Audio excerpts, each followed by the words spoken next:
So welcome everybody to our regularly scheduled Q&A, but you are also welcome to ask questions about the post redesign project as well.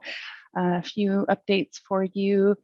ETS sent out an email to your testing coordinators yesterday or last night, and then CDE followed up with sending it out to you, the LEA coordinators this morning with some more information on what's going on with TOMS. And let me share my screen so we can see it together. Okay, so they have a website just for CalPADS coordinators, and finally got some written in stone here what the actual dates are of when you post data to CalPADS, when does it show up in the test delivery system. And there's also a nice scenario section here about when you need to request an SSID swap if you are having to change a student's SSID. Down at the bottom here, it talks about when it's appropriate to request that. The other thing I wanted to point out is that we were not able to load the foster youth file this week. It failed, so that is on the known issues now. And then lastly, before we jump into questions, we do have a release going in tonight. There'll be a message going out shortly. They do need to bring the system down temporarily tonight, so at 7, a little bit earlier than it normally comes down. So look out for that communication. And I have a list of the fixes that we anticipate to be included. Hopefully that's big enough for everybody to see. And if you don't see a bug you're looking for on here, just know that anything related to the student profile, when I say that, I mean enrollment, program, special ed, SELA, all of those are at the top of the list that are getting worked on and tested. So I know it's not happening as fast as we would like, but when you keep, people keep asking, when is this happening? When is that happening? All I can say is they're coming as soon as possible.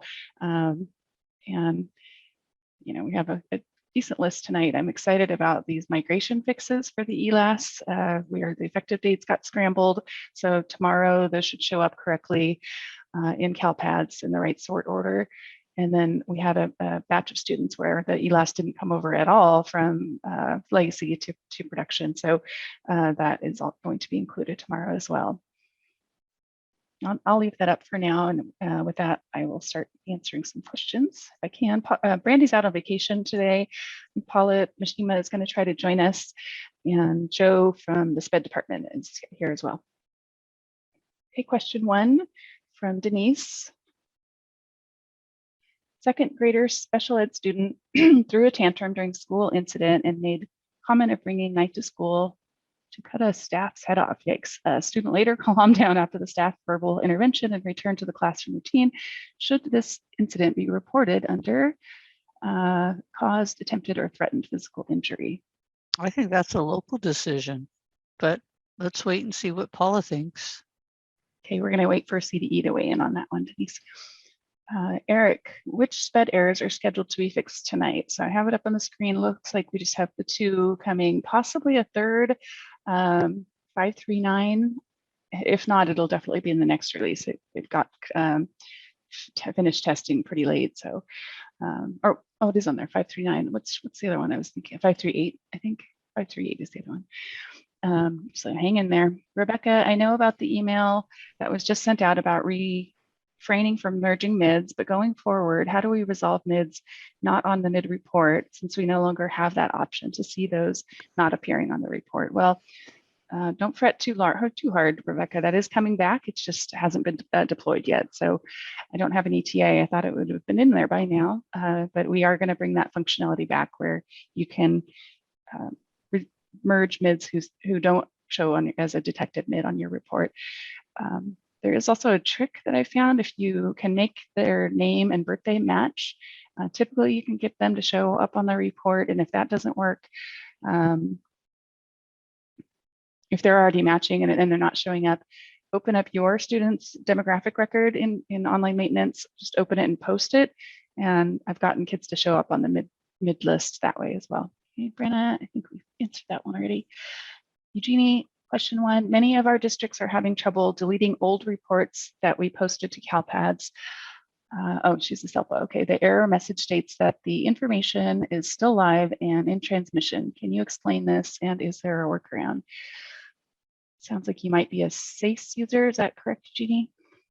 And is Christy on? If so, say we can bring that to SACE's attention because I am working on somebody that did something similar. So we'll get an answer for you from SACE if they don't show up here. Yeah, sometimes Christy joins us here.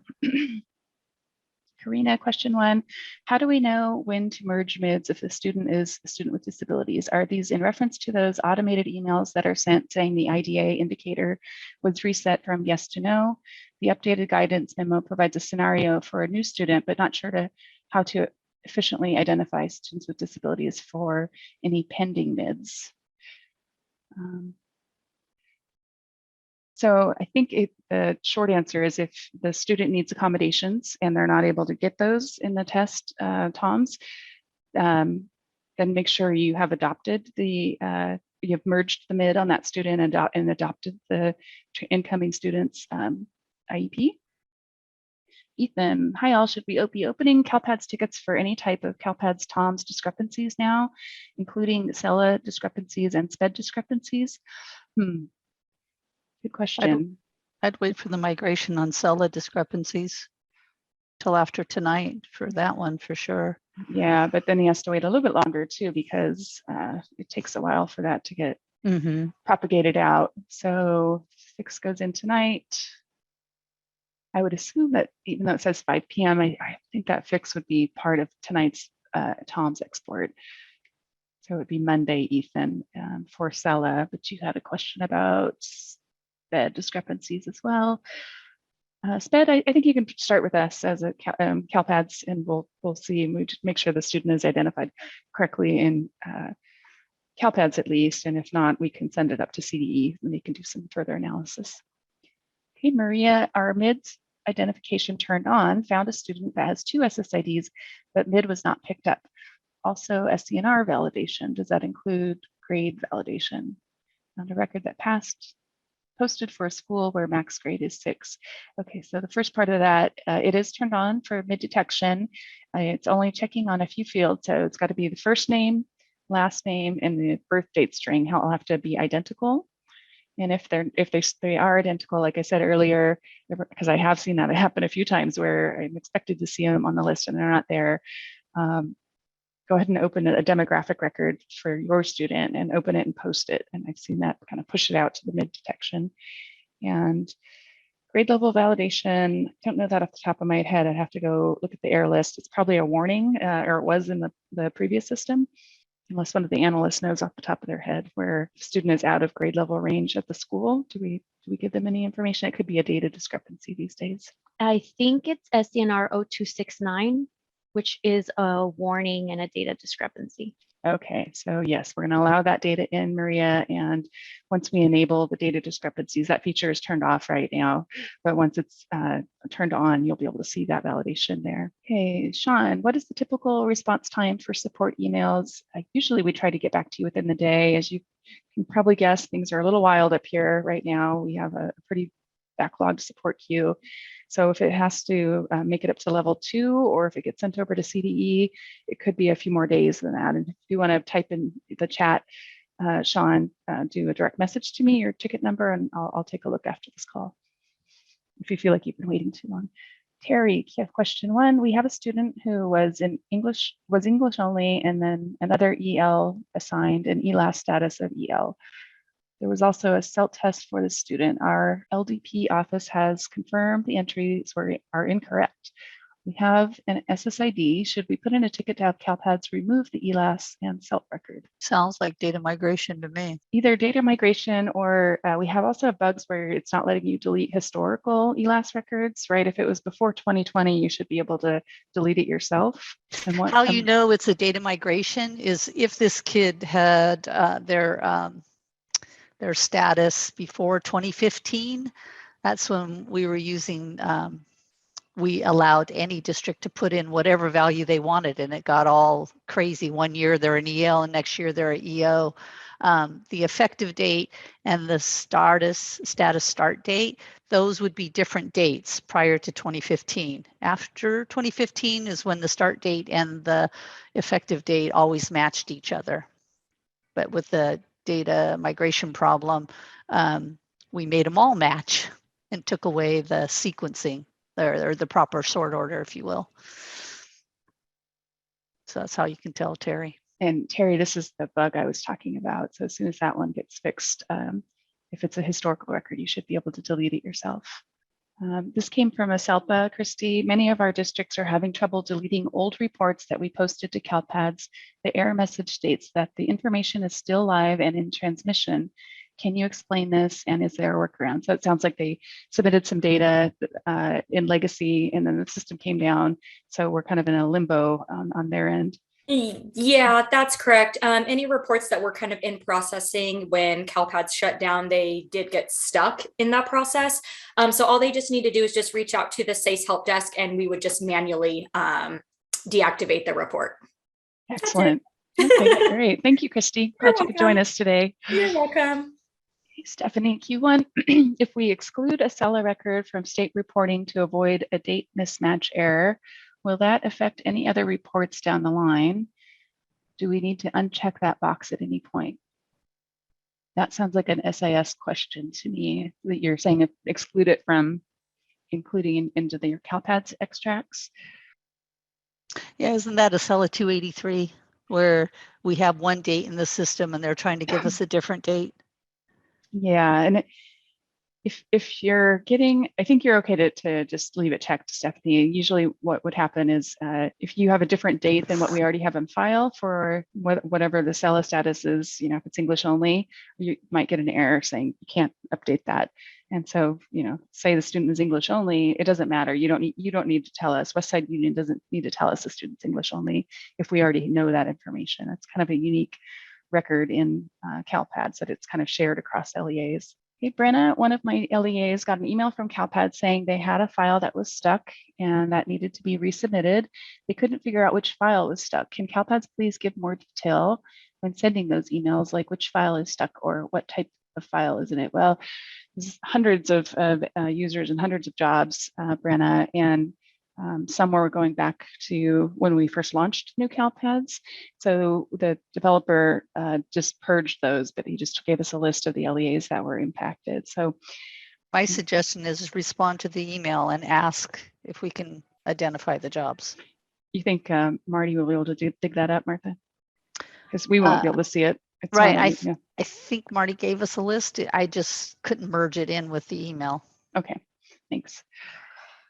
Okay, Cedric, what is the status of the midterm solution API SSIDs spelled out in Flash 221? Paula has joined us, but I'm not sure if she has any more info than we would.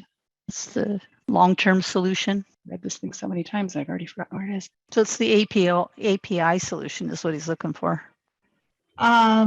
Right, I have no status because right now they're focusing on all the other things they're working on, but we continue to basically say that is like a very, very high priority. So we're in their ear all the time saying that this is really important. But right now we don't have any status update. Okay, Katie. Not sure I understand your question. Since the update, all of my submissions for SINF SPRG have been rejected. I was directed to upload my file on CCEs, but I do not have an account or login there. Oh, do you have a ticket? It sounds like maybe we were trying to get you to share your data with our secure upload site, maybe. And if you have a ticket number, Katie, if you could put that in the chat and direct message me that, I'll look into that for you. Angela Mata, can you please explain the difference between known issues 5996 and 6098? Okay, SPRG 5 triggering incorrectly. Oh yeah, that's a great question. As we're, Martha and I call it peeling back the layers of the onion. We're finding more issues with this error. So the newest one that got logged was having to do with the membership category code, so participating versus eligible. If you populate that in your file, it's triggering a GER5. If you leave it blank, it doesn't trigger it. And I forget the other scenario on the original one. Gary, can you look that up? If not, yeah, that's when they're uploading SPRG records with a valid overlapping enrollment, and it's giving a GER5. So let's say they're using the same program start date as their enrollment start date, and they're getting they go 5 like it's outside of the enrollment, so they shouldn't be getting that one. Thank you very much. Lori, we have a U.S. history course with an ethnic studies component. We are confused about whether we should use state course code 9179 for ethnic studies or 9173 for U.S. history. What is the determining factor for which state course code to use? When you look up the code, there's a description of that. And so I think in the past, Brandy has said, you have to question what is the curriculum. And the majority of the curriculum is what you would then attribute the course code to. So you have to go back and ask, what are they actually teaching? And what is the majority? How do those two courses differ when you look at the description and then relate that back to what they are actually teaching to figure out what's the best one? Yeah, Martha, that's totally what I would say too. Okay. Oh, thank you, Paula. Good to have validations, huh, Martha? Yeah. Pam, I have a student that has applied for the CHESP in order to graduate early from high school. I have the application form from the parent signed by the district. Would T260 be an appropriate exit code for the student? They've applied. You've got the application. I'm going to pull up T260 so we can look at it together. There's some criteria, I think, right? To mark somebody as CHESP.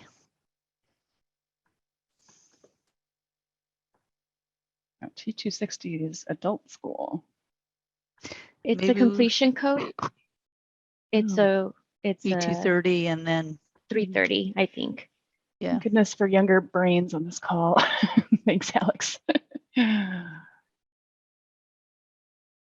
All right, so E230, it's a completer, and then use 330 past the CHESP, assuming they passed. Yeah, so though the students applied to graduate early, so I think you have to wait for them to pass it, right? That's my understanding, yes. Okay, Sabra, we're not going to be able to answer that question here today. Hopefully you can come to the vendor call tomorrow morning. It's going to be addressed there. Okay, Rebecca Q1, if a TBD student takes the initial ELPAC and is deemed English learner, how long does it take for the new ELAS to be reflected in CALPADS? Yeah, it should go over a minute the test is completed. I think it goes over that night.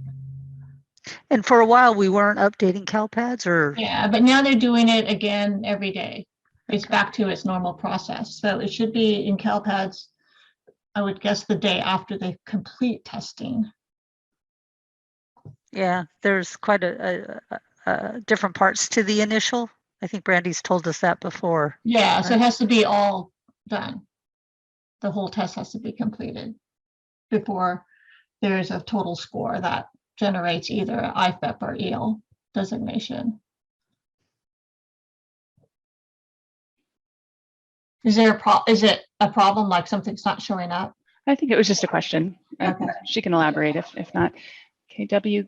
Guerrera says, when will we be able to exit grad students? That is not in this release. There's a 585 bug on that.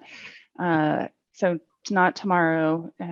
Next Thursday would be the soonest that it would be released. Yesenia, this may have been asked in a prior FAQ. I requested a new SSID for a couple of students. The record posted, but I am unable. How do I retrieve it?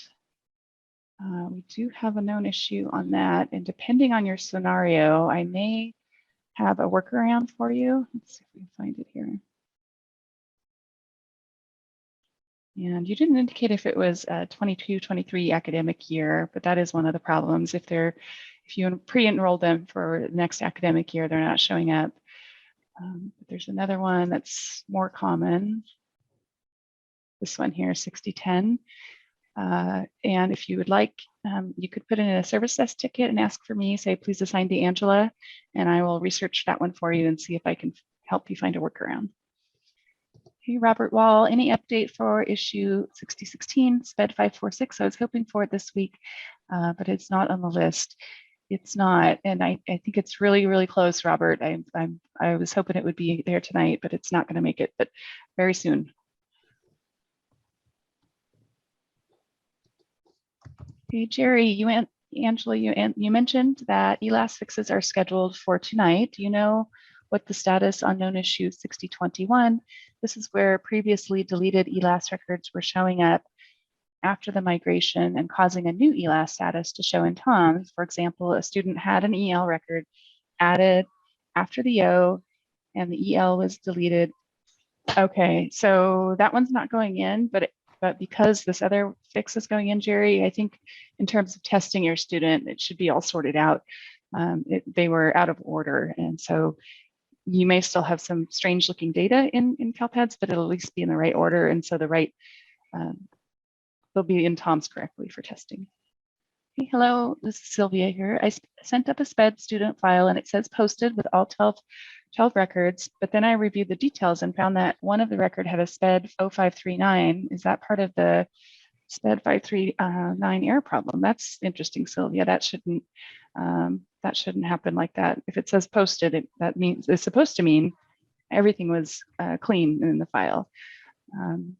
So we might need a ticket on that one for you so we can take a look. Naomi, question 1. During today's LACO, CASP, ELPAC, a few people brought up the issue of students suddenly showing up as EL and CalPads and TOMS when they weren't previously. Is this going to be addressed in tonight's ELAS Fixes? Sorry if you already answered this.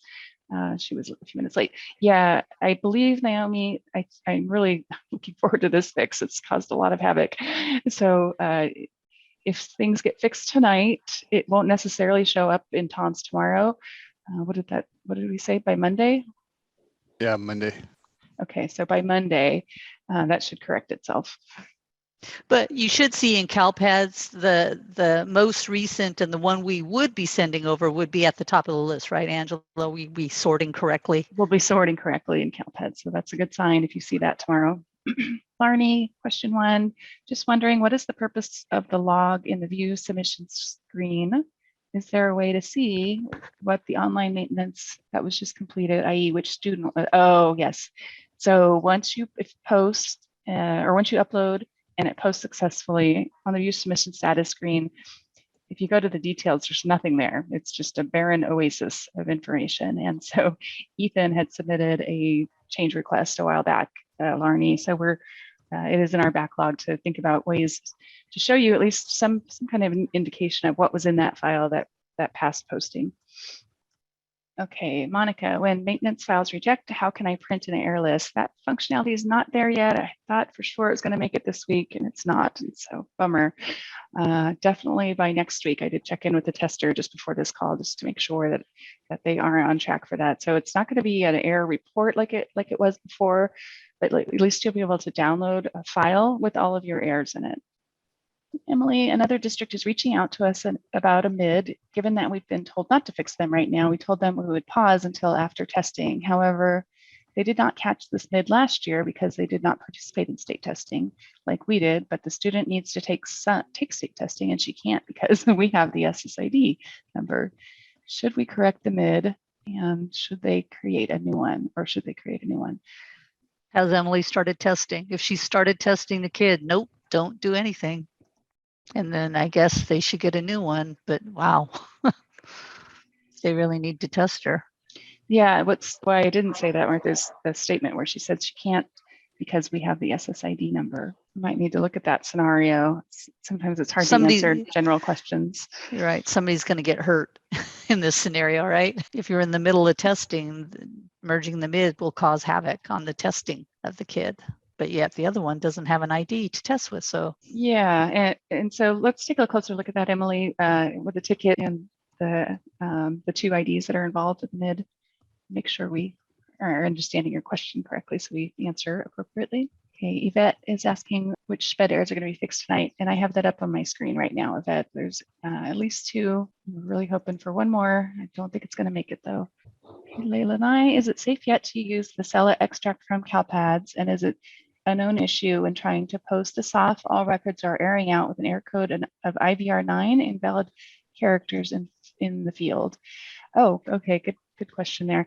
So SELA Extract, I would hold off until, I would say, tomorrow. Yeah, so nightly processing will happen tonight after this fix goes in. And this is the one I've been really concerned about, that in that SELA ODS extract, I was worried that if you guys downloaded that and we picked the wrong record because the dates were out of order, it would cause a conflict in your SIS. So I think tomorrow you could try to do maybe one school and see how that goes for you, but I think it'll be much better than it is today. And then the SOF, that's interesting that you are getting that. I was working with another user yesterday on the same thing, and I wasn't able to reproduce it in our test environment. And since we had a build going in tonight, I was asking her to upload the SOF file again tomorrow after this build goes in tonight. So I'm going to ask you the same thing, Layla and I, if you could post upload your SOF again tomorrow. And if you still get the IBR 9, let us know and we will log a bug for you. Angela, I think that is a bug already. SOF? No, Well, IVR 9. No, this is every single record is causing an IVR 9, and it doesn't happen on the first run. It happens on the second run, and there's no invalid characters in the file whatsoever. Yeah, so it's a little bit different flavor. Yes. A different flavor, another layer of the onion. And it's only SOF that's doing it right now. Yes, sync and SIRS went through fine. Just different behavior. HK, do you have a timeline of when the active IVR errors will be resolved?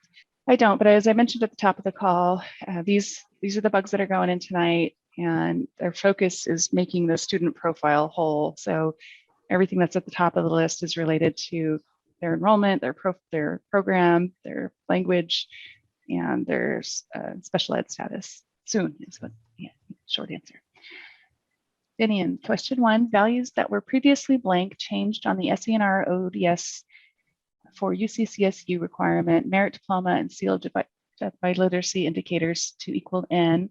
Are there plans to have this change back to a blank? Yes, we have a bug on that.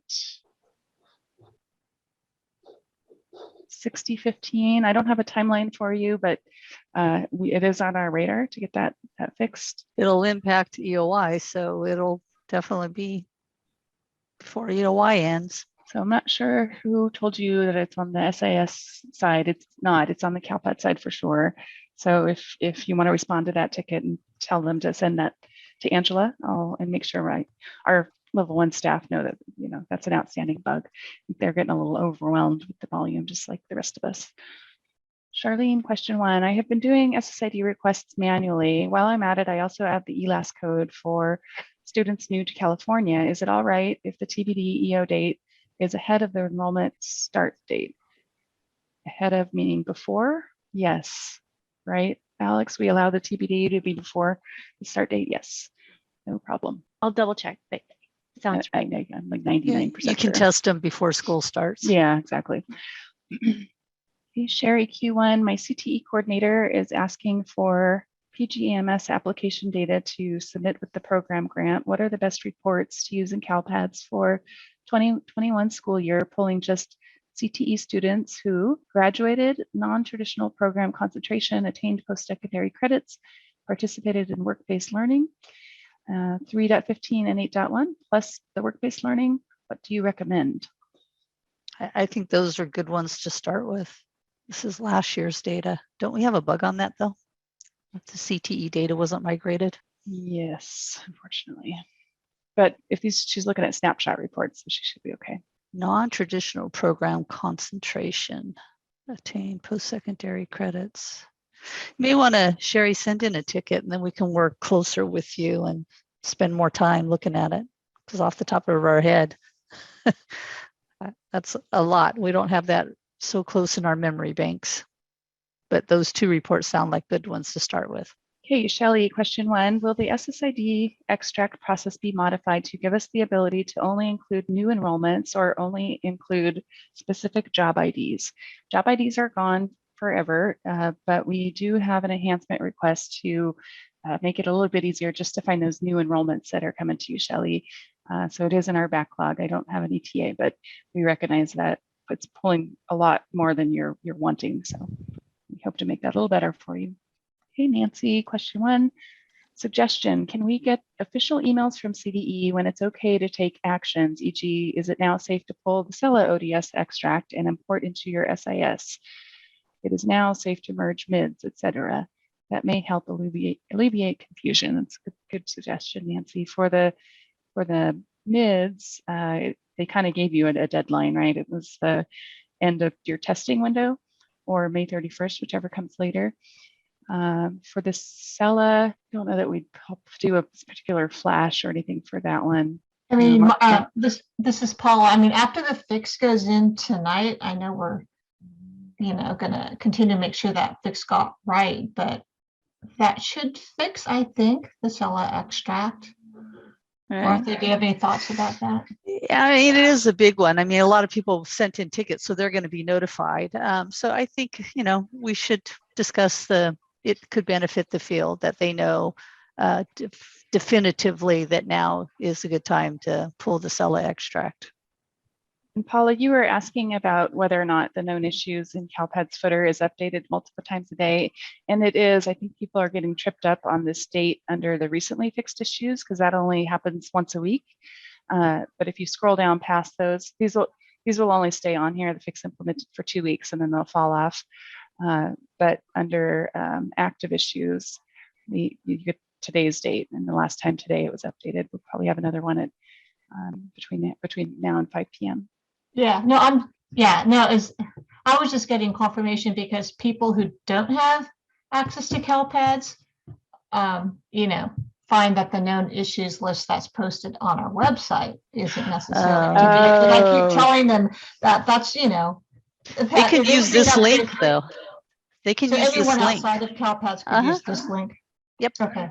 Yeah, we probably should archive that one on the other CDE website. It hasn't been updated in eons. Yeah, maybe we should just push. Yeah, I don't know. Redirect it. Post a note or something. Can we redirect it? That's a Shana question. Yeah, I'll ask her. Okay, that would be a good option. Okay, so back to Q2s now. Karina at 301, we posted a SPED file type with no errors. Oh, I think were you the one that asked this a minute ago? She's also got the SPED 539, even though it says posted. So that's not good. That's not the expected behavior. So ticket, please. Okay, Q2, if next year's SSIDs have been retrieved and the student has an open SENR for this year at another district, will this cause any testing problems? I have another LEA telling me to exit out my enrollment records for the next year with the N470 because they think that their student cannot continue testing. Paula, do you know if it seems like it would, right? That if somebody's got a more recent enrollment record.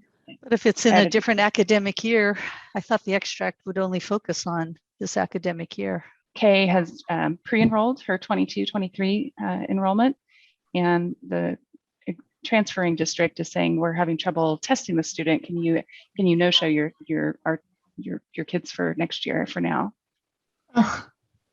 That hasn't been a problem before in pre-enrollments, so it made me think that the extract would have had that logic. But Kay, I think we have to have more information. What exactly is the error that they're getting in TOMS?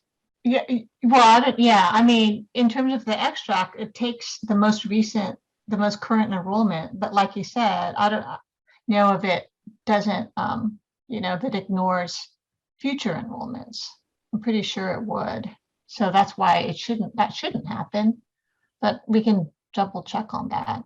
So the question is are we sending over, in that instance, are we ignoring the pre-enrollment, basically, right? Yeah. How does the system, the extract, behave? Okay. I'll ask. Okay, Rebecca has a Q2. I tried to delete a TBD and it posted yesterday, but it is still appearing today. Is this a known issue? I could not find anything. Or should I submit a ticket? Well, first of all, thank you for checking the known issues. We really appreciate that. We're a little overwhelmed on the service desk today, or this past couple of weeks, actually. So one thing to know when you're in the new system in online maintenance and you try to delete, it tells you it was successful, but it's not necessarily true. It gives you a link to the view submission status screen. So even though it passed validation on online maintenance screen, that doesn't mean you're out of the woods yet. There's a chance that it could trigger another type of validation. So go to your view submission status screen and find that job and see if there's any errors tied to that. And I'm guessing there is one. This is actually Q3 for UK. So can I start loading next year's students SELA records with the effective date of 7/1/2022? The language assessment department will be starting testing for the initial ELPAC in late July and want the TBD records updated ASAP. I'd wait for our migration to get fixed, our data migration. Well, that goes in tonight, though. I'm trying to Yeah. remember what that validation rule is. Wasn't it just June and July where you could That's what it's been in the past, that they relax it for June or July and August. I don't remember which. where you can have that future SELA date? Because you could just use current date, though, right? Because it's TBD. That's what we said. But that may mean for this academic year, they want them to do it in late July. I know we allow it, so I just can't think of the validation rule. off the top of my Yeah, head. So agreed. it's an acceptable use case. Okay, so yes. But I would caution you, give the system some time before you start putting in the 22-23 data. You know, can you hang on another week or two? Okay, Lori has a Q2. Paula probably has a little bit more insight on this. Are there plans for changes to the CRSE and completion file structure for the 2022-2023 reporting year?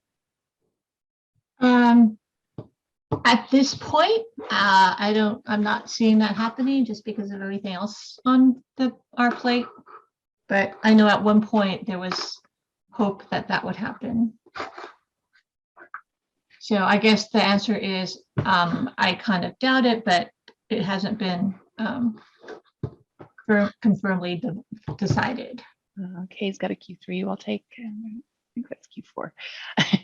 Has the new upgrade created any side effects on the four-year cohort accountability reports? Just checking before I start sending out dropout lists to the school. Well, yes, they have, Kay. The main one being that it's not running. It's not refreshing. Yeah, so it's as of, is it 4/6, I believe, April 6th. So I don't think that one's going to take too long to get fixed. So I would imagine at minimum by Wednesday, that would start running again next Wednesday. Other than that, there's no other cohort bugs that we're aware of. People can't exit their kids yet, so the cohort report isn't Oh. reflecting any exits. That's a good point, Martha. Yes. So, SCNR 585 is vexing us, and it's not on the highest priority list because we're just trying to focus on the currently enrolled students that are needing to get tested so badly. So 5984 is preventing grads. Okay, Robert, Q2. So if hypothetically an issue blocking my file from posting is fixed in CalPads the evening of next Wednesday, the 18th, and I post the file successfully on Thursday, the 19th, those files would be sent to TOMS on Monday, the 23rd, and be available to TOMS on Thursday, the 26th. It would be sent on Monday, is how I would read that. And then the last column, you'll see it Thursday. Okay. Right. He's got it right. Okay, yeah. Hey, Angela, 322, Lori had a follow-up to her ethnic study class course. Oh, yeah, I meant to grab that, but I didn't see the Q2.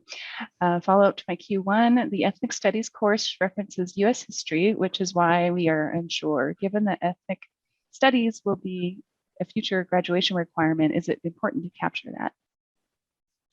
Any thoughts, Paula? You mean to capture it separately as a different code? Probably, but right now we don't actually look at the courses kids complete to determine whether or not they met the graduation requirements for an LEA specifically or the statewide graduation requirements generally. But I would imagine there's going to be lots of interest in this, so it probably makes sense to begin doing that. Did that kind of answer the question? what are we asking her to do? To choose ethnic studies over the other course? Because Only if it claiming actually, ethnics, only if it actually meets the description in the ethnic studies course description. I mean, obviously, if it does not, it should not. and Lori, if that's not clear, then send us a ticket. I mean, basically, all the LEAs should be assessing whether or not they have courses that already meet the requirements of an ethnic studies course. And if not, they're going to have to create one to meet that graduation requirement. Is that something new in legislation, Paula? I think the state board? legislation, I think it passed. Or is that a state board thing? No, that would have been a legislation. I'm just not remembering off the top of my head. I'm pretty sure it passed. One passed, I believe, for higher ed recently, but we can double check on that. I know that there's been legislation. I know it was vetoed in the past, but I think that one might have been one that eventually got signed. Okay, Rebecca has a Q2, which is a follow-up to her original question about posting a TBD ELAS record for a student, and then it says it was posted, but it wasn't there.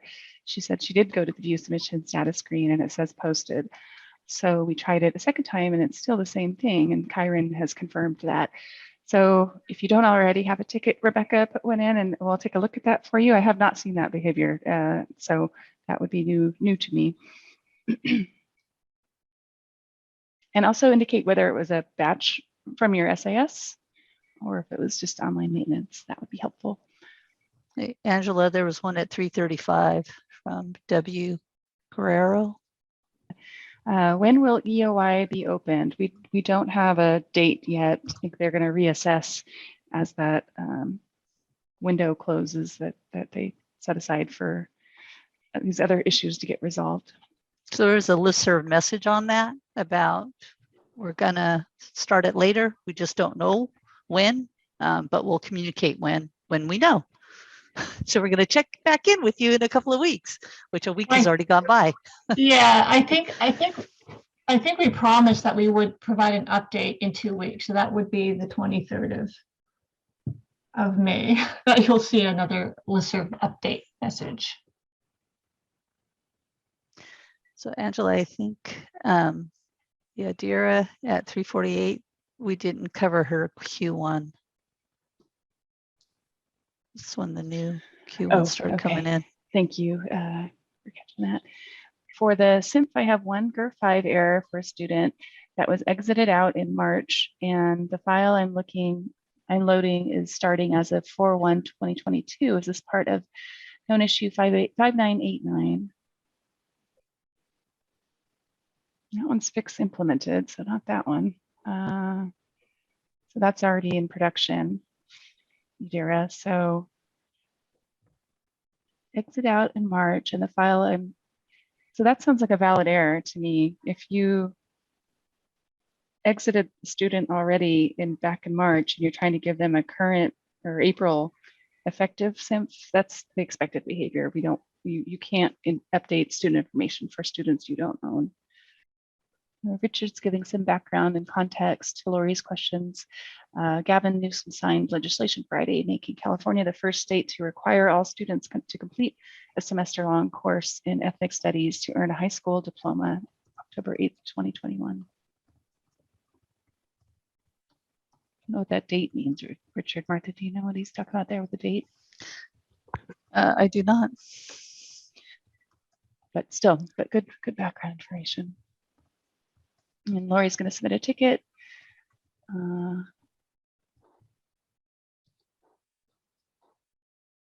a direct message to me. Is there an ETA on when we will be able to edit enrollment dates? Never.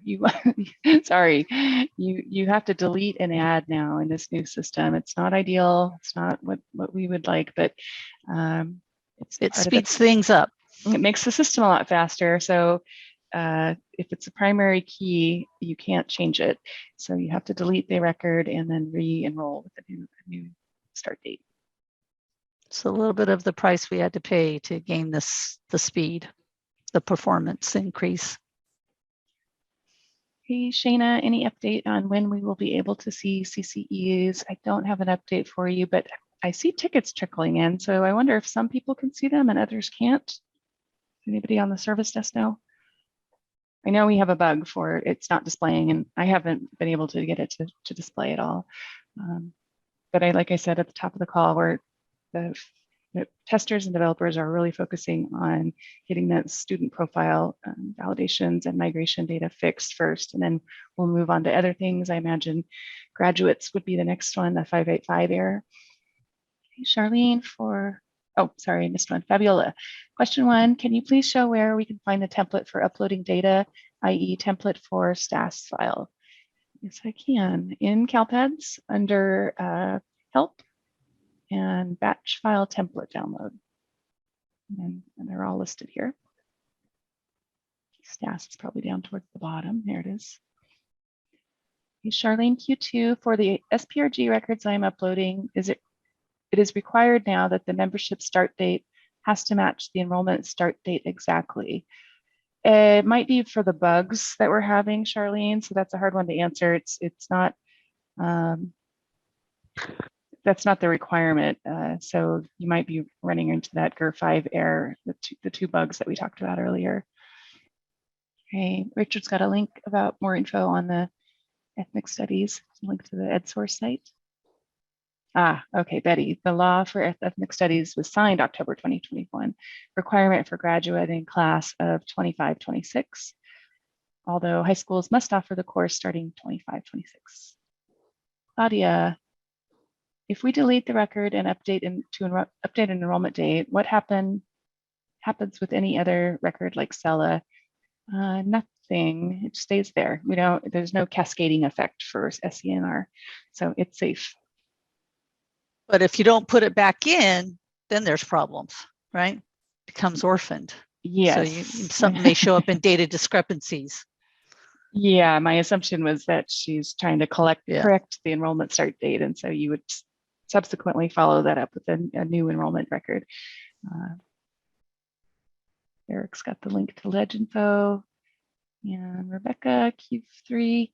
A while back, we were supposed to start pre-STAS submissions that were not going to be done in the traditional way via extract the STAS from our SIS, then uploaded to CalPads. Are we still going to be expected to do this? We haven't heard any more about this. What's that external site? Yeah, I mean, I can comment on this. That's for the PEBT, and we've been basically waiting for approval of our state plan from the U.S. Department of Ag. It appears now that they will approve that plan, but we still don't have an approved plan. So hopefully by the end of the month we will, at which point we'll communicate out about that process. It will be using the STAS file, but submitted outside of CalPads to a different vehicle, and it will be data all the way through May, but depending on when we can get that up, which we think will be about 4 weeks after we get approval of the plan, then obviously we'll give LEAs time to submit that data. Okay, thanks, Paula. And it's 4 o'clock. We're gonna cut it off at Sylvia's question here. First, Elizabeth posted some more information on the ethnic studies for those of you that serve high school students. And Sylvia is asking, Joe, this might be for you. It's student referred from 504 to SPED, but is found not eligible in the initial IEP. So should the student appear as a 504 or SPED?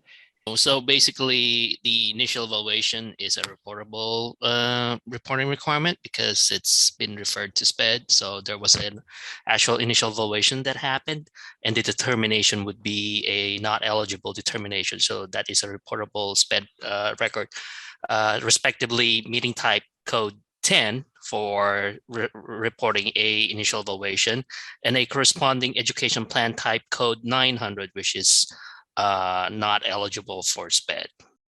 So what happens to the 504 program record? Oh, I'm sorry. I'm specifically addressing the SPED record that needs to be added in. So I'm not privy about the 504. So does the IEP take precedent over the 504 plan? requirements. I mean, the IEP usually is a bigger, yes, it's a bigger precedence or a bigger umbrella, I would say, than the 504. But in this case, it said that they were not eligible in the initial IEP. Right, and that is the portion where that SPED record could be reportable to the SPED file specification. So this may be an extract issue, Angela, right? The kid is, well, not eligible, but they have a SPED record, but they also have the 504. And so maybe we're not interpreting the not eligible and we're using that, just saying that they're SPED instead of saying that they're 504.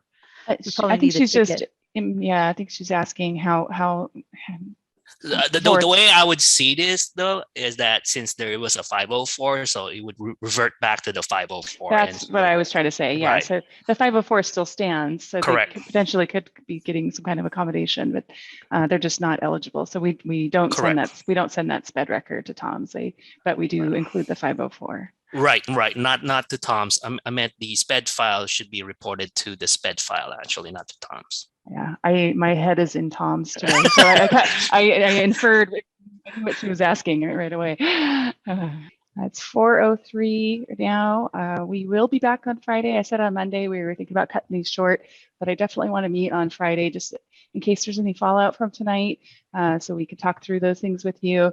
Have a great day, everybody. Bye. And thanks, Paula and Martha. Appreciate it. And Marshall.